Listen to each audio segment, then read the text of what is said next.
Olá, amigos internautas do Descalvado News, sejam bem-vindos a mais uma entrevista aqui da nossa coluna Politicando. Durante as eleições de 2016, convidamos aqui os candidatos a prefeito de Descalvado para um bate-papo aqui, para uma conversa, uma coisa mais informal, vamos dizer assim, não estamos seguindo um roteiro. Então hoje eu quero agradecer aqui a presença do candidato Guto Cavalcante, da coligação Inovar para Crescer, que é composta pelos partidos PTB, PRTB, PTC, PRB e PV. E o Guto traz como sua vice-prefeito, candidata a vice, a Camila Esposito. Guto, seja bem-vindo ao Descalvado News, um espaço que você já é familiar, já é praticamente de casa aqui. E esperamos aqui a gente fazer um bate-papo gostoso, que a gente possa levar aí aos internautas um pouco mais de informação sobre essa campanha eleitoral de 2016. Seja bem-vindo, Guto. Obrigado, Mário, aos internautas do Descalvado News que nos acompanham. Realmente já estou familiarizado, ajudamos aí na construção desse portal de notícias. Estamos aqui para poder falar dos nossos projetos, das nossas propostas para Descalvado. Muito obrigado pela oportunidade. Obrigado você, Guto, por aceitar o convite também. Ô Guto, eu já queria começar a falar com você. Você já foi candidato em 2013 naquela eleição suplementar. Qual é a diferença do Guto candidato em 2013 para o Guto candidato em 2016? É o mesmo Guto? É um Guto melhorado? É um Guto mais centrado? Diz para mim e para os eleitores aí, qual é a diferença do Guto, se é o mesmo Guto? Você pode ter certeza que é um Guto muito mais preparado, maduro e pronto para enfrentar os desafios que agora são ainda maiores, né? Nós, em 2013, plantamos uma semente. E essa semente precisou germinar, nós não podíamos deixar a semente morrer, né? Plantando uma proposta de esperança, de sonhos, mas que possa colocar Descalvado nos trilhos do desenvolvimento, que possa devolver aquilo que é básico para a população, mas um Guto que se preparou nesses 4 anos para ser prefeito de Descalvado. Tá, então assim, Guto, quando você disse se preparou, você participou, e todo mundo sabe que você foi vereador aí nesses últimos 4 anos. Você participou de uma Câmara Municipal que ficou conhecida aí na cidade, que foi uma das piores câmaras municipais já existentes em Descalvado. Por que você acha que veio essa pecha em cima dessa legislatura especificamente? Você reconhece isso ou não? Olha, eu vejo assim, Mário, nós vivemos também a pior administração municipal executiva que Descalvado já teve. Isso, sem dúvida alguma, respinga no trabalho dos vereadores na Câmara, né? Porque, mesmo sendo oposição, nós aprovamos os projetos que entendemos que eram bons para a cidade, como também enfrentamos algumas coisas que a gente não queria que acontecesse com a cidade, como foi aquela intervenção da Santa Casa, só para ter um exemplo, e conseguimos, sim, grandes resultados. Mas é claro que isso respinga no trabalho da Câmara. Como um trabalho de vereador, eu digo com a consciência tranquila de que fiz o meu papel legislativo, de apresentar proposituras, de fazer projetos de lei que mudem a vida da população e que possam ter algum resultado positivo. Isso eu tive empenhado para fazer. Infelizmente, a administração municipal não atendeu a tudo. Dizem que por falta de dinheiro, mas eu apresentei projetos que não se gastavam um centavo e até hoje eles não foram concretizados. Infelizmente, nós estávamos diante de uma administração que perseguia, sim, aqueles que não eram do lado político do prefeito. Entendi, mas você não entende que determinados embates políticos que houve na Câmara prejudicou a cidade, não a administração municipal, mas a cidade em si, o desenvolvimento dela? Eu posso citar como exemplo para você, Guto, alguns vereadores que não ficaram focados apenas no problema político que a cidade vivenciou. Isso desde 2012, aquela eleição conturbada, depois tivemos uma nova eleição. Mas assim, nós vimos vereadores que têm apoio político lá fora, que conseguiram, independente da prefeitura, trazer recursos para o município, trazer coisas boas, conquistas, ambulâncias, algumas coisas. E não foi todos que a gente percebeu que fez isso aí. Você concorda? O que você acha? Por que isso aconteceu? Não em todos. Porque aí você escapa daquela questão de que a prefeitura cerceava os vereadores oposicionistas. Isso foi um trabalho que era independente da prefeitura. Sim, a primeira pergunta que eu te faço é aonde que está esse dinheiro que veio? Porque eu também fui buscar. Entre pedidos da minha parte, tem mais de 2 milhões de pedidos em 4 anos de mandato. Só que a gente sabe que vem de cima para baixo. Sim. Tanto o governo federal, com a crise política e a crise do Brasil fechando torneiras, quanto o governo estadual pagando aquelas subvenções e os repasses de que políticos fizeram antes do nosso mandato. Dizer que o vereador foi lá buscar e que esse dinheiro veio na proporção que estão dizendo que veio, eu entendo como uma profunda enganação. Porque os próprios deputados que nos atenderam, e não só do PTB, e de outros que eu fui buscar recursos, falaram, a gente está pagando aquilo que foi pedido em 2012, começo de 2013. Então dizer que esse dinheiro veio de anos anteriores que os vereadores estavam. Então não diz respeito a essa atual legislatura. Temos vereadores que estavam lá nas outras legislaturas, que estão colhendo que colheram frutos nessa legislatura de trabalho anterior. Entendi. Agora, dessa legislatura, você afirma que ninguém trouxe nada, né? Pode ter trazido de 2013. Pode ter trazido de 2013. Agora, na proporção que anunciam, eu discordo. Tá.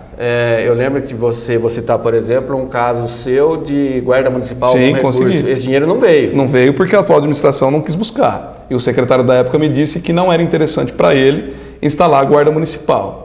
Nós conseguimos uma verba de R$100 mil, que era para comprar uniformes para guarda, para comprar viatura, ou até mesmo para investir na continuação do concurso que está parado até hoje. Desculpa, eu entendo um pouquinho dessa parte. Eu não vejo como não vá buscar. O recurso é liberado na conta da prefeitura. Não tem como o prefeito falar, eu não quero esse dinheiro. Desde não é assim? Sim, claro, mas desde que a prefeitura cumpra os prazos e vá buscar a verba. O vereador apenas indica, conquista e entrega nas mãos do prefeito, do Poder Executivo, todos os procedimentos que ele precisa tomar para que essa verba seja entregue.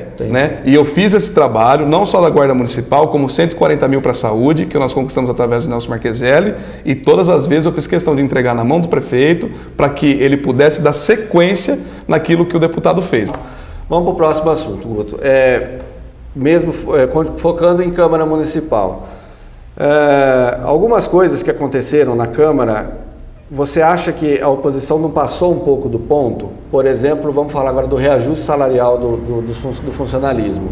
Houve um embate grande, desgastante para ambos os lados, Prefeitura, Câmara Municipal, e quem ficou a ver navios foram os funcionários. Aqueles famosos 5% que foram rejeitados, não poderiam ter sido aprovados e tentado uma renegociação, uma rodada numa mesa para que esse valor pudesse ser complementado futuramente? O caminho certo foi rejeitar 5%, que agora ficou todo mundo sem? Eu acho que é o primeiro ponto a discutir, você está falando de Câmara do modo geral, é importante destacar o trabalho de cada vereador. Mas eu vou responder a sua pergunta. É inadmissível um vereador, uma autoridade constituída como nós somos, acompanhar um documento de negociação onde a Prefeitura deveria dar 17% para o funcionário, e o secretário de Finanças e a subprocuradora do município assinar um documento falando que pode conceder 12%. E de repente esse projeto chega com um mísero 5%. É bom deixar claro para o funcionário e para a população que acompanhou isso, de que os vereadores não fizeram isso sem ouvir o apelo do funcionalismo público. Então, que entendeu aquilo, só deixa eu completar, que atendeu um apelo de que aquilo seria uma esmola. Por quê? A partir do momento que você tem outras duas autoridades constituídas, um secretário de Finanças e uma subprocuradora do município que cuida da parte jurídica, dizendo que pode dar 12%, por que eles mandaram 5%? Você sabe que a Câmara de Vereadores, antes de aprovar, pediu explicações do secretário e da subprocuradora e eles estiveram na Câmara e não souberam responder absolutamente nada. Então a Câmara tem que pensar sim naquilo que o funcionalismo pede, naquilo que é bom para eles e naquilo que é justo. Eu não poderia contrariar um documento da própria Prefeitura dizendo que podia e não podia.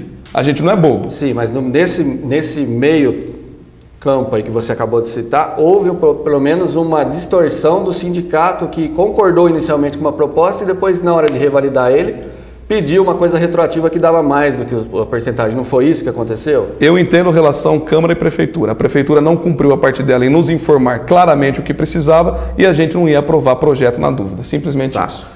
Você, como prefeito eleito agora em dia 2 de outubro, se vencer as eleições, você tem o compromisso de dar os quase 17% aí? Você consegue isso mesmo diante da crise, que você conhece os números?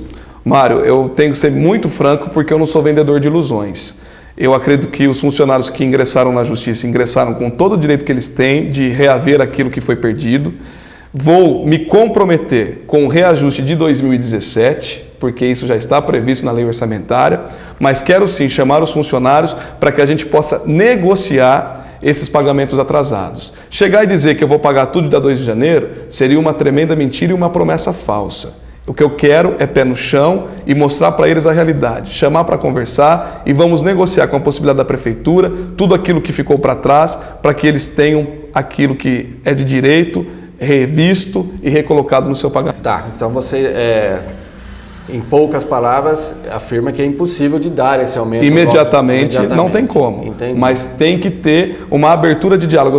Eu digo sempre, buscar o ponto de equilíbrio, chamar os funcionários e vamos negociar o que ficou para trás dentro das possibilidades financeiras da prefeitura. Tá, uma coisa que muito foi falada principalmente nesses 2 últimos anos, sobre os cargos em comissão, redução de cargos em comissão. Você acompanha isso? Você sabe como está o quadro atualmente da prefeitura? O número de cargos ocupados hoje? Eu sei que existem alguns cargos vagos, mas é preciso até por orientação do Ministério Público reduzir ainda mais. Nós vamos privilegiar, na medida do possível, os servidores de carreira para ocupar os cargos de chefia, de supervisão e de diretoria e até mesmo de secretarias, porque os funcionários buscam uma oportunidade como essa. Tá, então eu vou te dar um número mais ou menos exato, se você não tem esse conhecimento. Hoje a prefeitura tem algo em torno de 33 a 34 cargos em comissão que não são concursados de nenhuma forma. São pessoas que vieram junto com essa administração.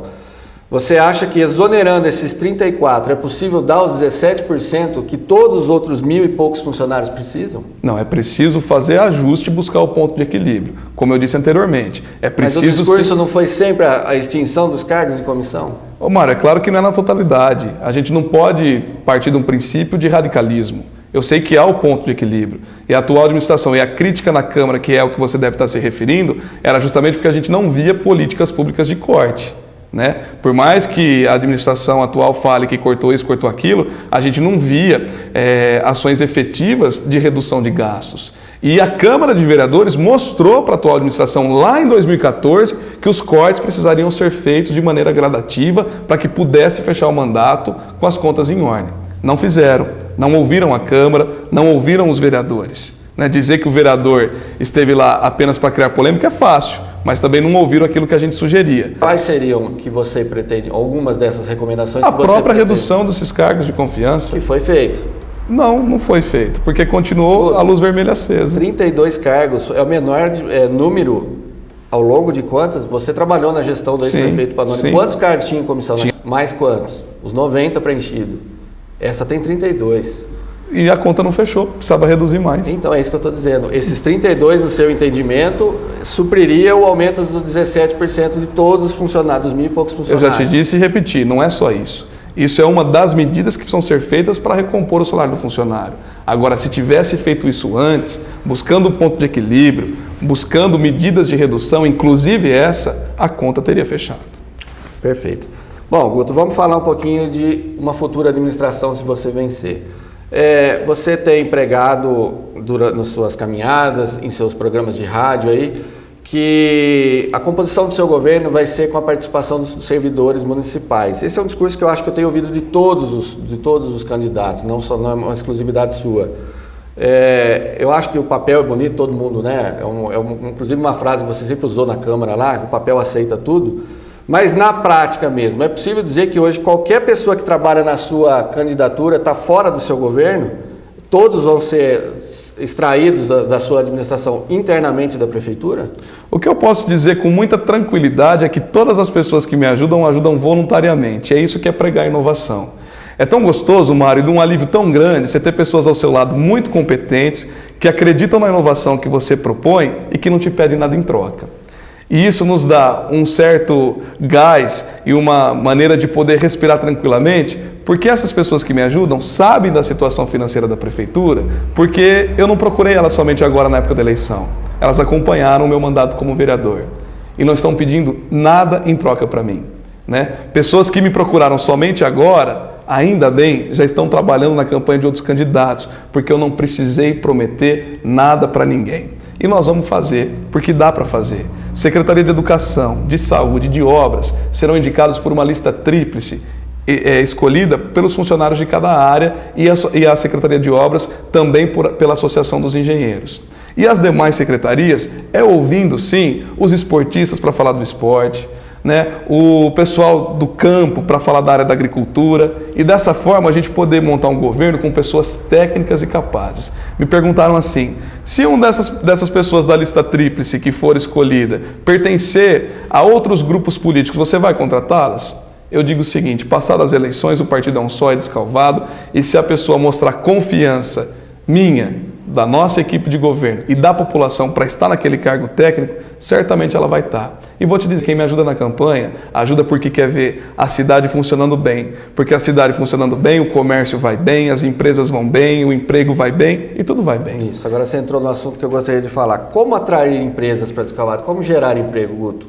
Como gerar emprego? Como gerar emprego? Nós precisamos de medidas paliativas para que a gente possa atender, sobretudo, a mulher desempregada.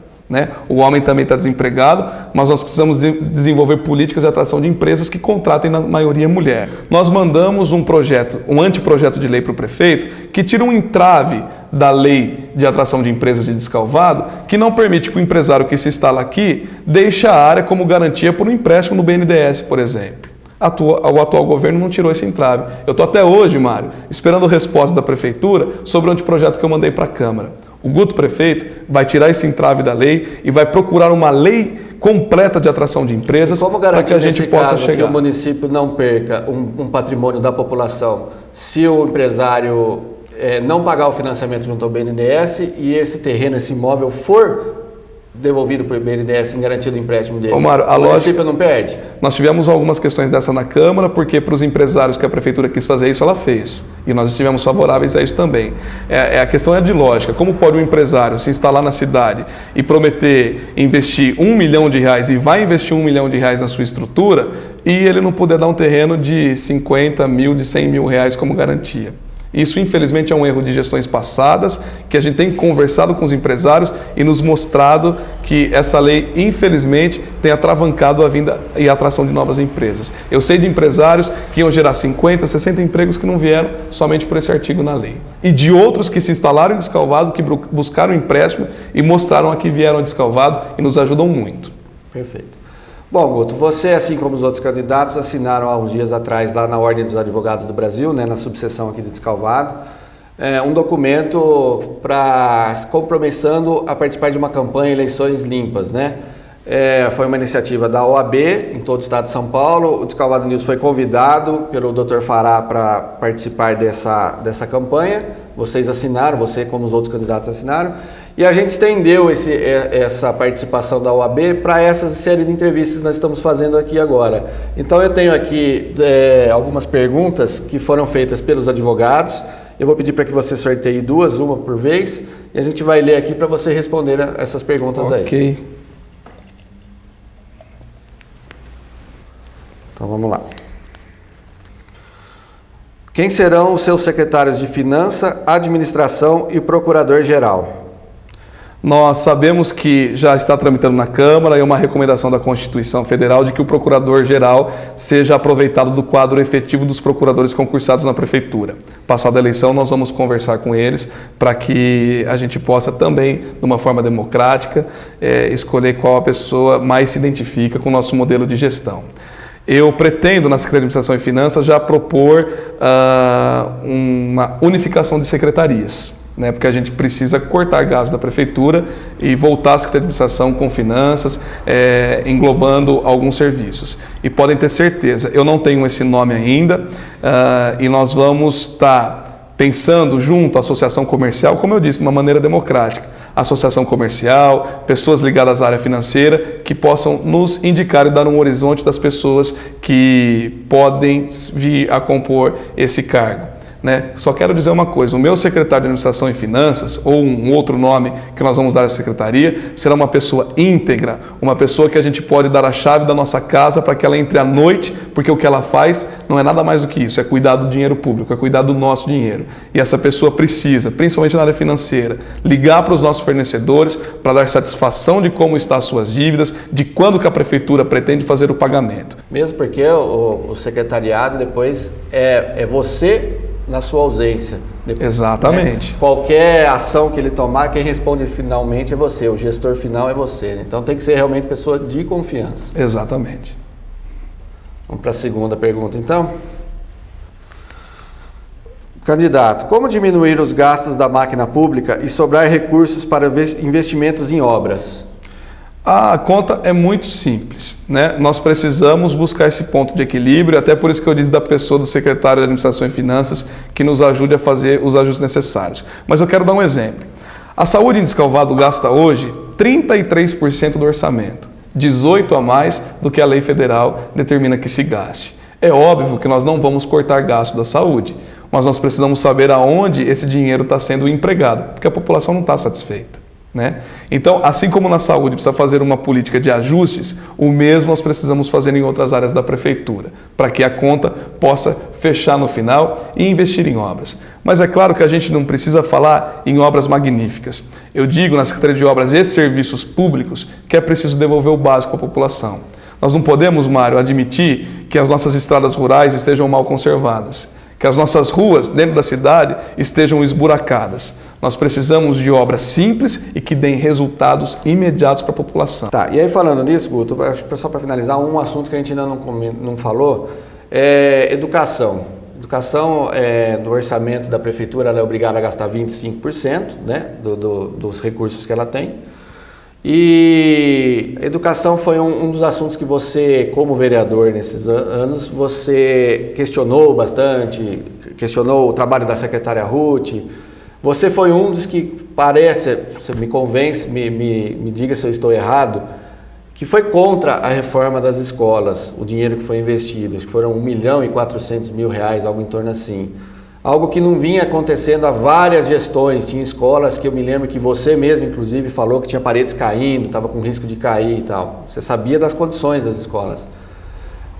Não é um discurso meio incoerente, Guto, você levar um problema de uma estrutura física de um prédio, mas ser contra a reforma daquela escola, por exemplo? Eu quero agradecer a oportunidade que você me dá de poder explicar essa situação, e a gente precisa ir lá atrás, quando a Secretaria de Educação queria esses mesmos R$1.400.000 para comprar a área da Vigor e usar R$700.000 e usar mais R$700.000 para reformar a escola, né? Nós somos contra a compra da Vigor, por entender que não se deve gastar dinheiro de educação lá, e não ser contra por ser contra. Eu busquei um projeto de lei do Instituto do Abandono para a Prefeitura colocar em prática, e esse projeto foi aprovado pela Câmara de Vereadores, vetado pelo prefeito, voltou para a Câmara e 2 vereadores mudaram de ideia e votaram com o prefeito. Essa é a verdade. E depois, R$1.400.000 voltaram para ser aplicado em reforma de escola. Eu não sou contra a reforma de escola e acho que a reforma tem que ser feita, porém ela tem que ser feita e não maquiada. Vamos no CAIC, ver a reforma que foi feita no CAIC, onde só passaram uma mão de tinta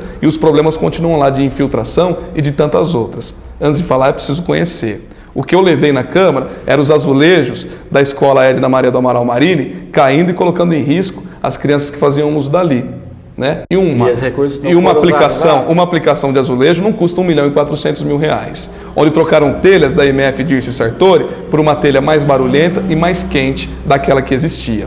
A secretária, no entanto, não me prestou contas das obras que ela fez. E mostro para a população e para quem quiser ver um ofício dela falando que quem teria que prestar contas comigo seria o financeiro da prefeitura. O vereador não pode ir na secretaria, Guto? Se ela planejou fazer as obras, ela devia ter isso minuciado dentro da Secretaria da Educação. E as informações foram negadas, sim, porque não houve transparência nesse gasto. Eu não sou contra a reforma de escola, não sou contra a educação, pelo contrário, eu primo pelo dinheiro público que é da educação. Eu acho que isso é dos professores, é dos alunos, é da comunidade e não pode ser gerido e aplicado de uma maneira errada. Repito, vamos ver as escolas que reformaram, conversar com os professores, com os pais de aluno, para ver se eles estão satisfeitos. Pintar, Mário, todo mundo pinta e fica muito bonito, mas eu ainda duvido que gastaram R$1.400.000 nas escolas.